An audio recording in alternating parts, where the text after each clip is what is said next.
Deb, it's really a back and forth in court right now between landowners and the PSEG. It's the company in charge of the project who is really trying to gain access to hundreds of properties in their most recent lawsuit for the Maryland Piedmont Reliability Project. Now, the town hall tonight that was held so landowners could ask questions, get more information on the project that is set to impact over 400 properties if given the green light by the Public Service Commission.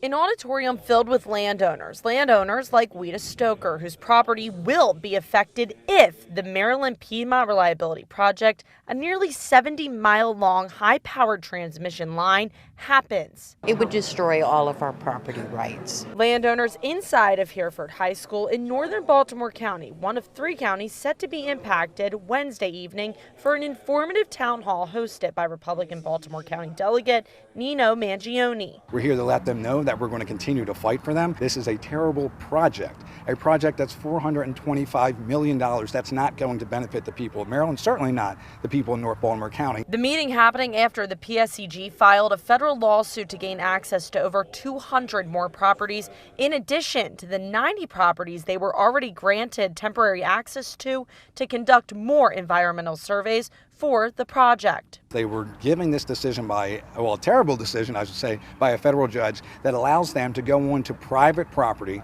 without the permits from the Maryland Public Service Commission. PSEG, who is in charge of the project, says they were not invited to attend Wednesday night's meeting. They released this statement saying in part, quote, PSEG previously sought and has obtained a court order confirming that state law allows us to access a number of properties to complete the required surveys.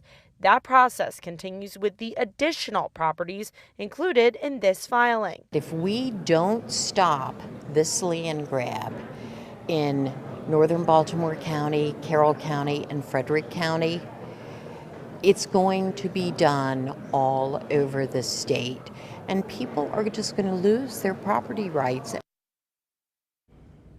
I did reach out to the governor's office, who says the governor has expressed concern about the lack of community involvement in this project. They did release a statement to us saying in part Governor Moore recognizes the need for sustainable and cost-effective infrastructure to ensure the reliability of our grid and build the economy of the future in our state. He says, but the approach must be one that puts people first. The Public Service Commission says they have still not scheduled a date yet in this case. Live tonight from the news desk, Tori Yorgi.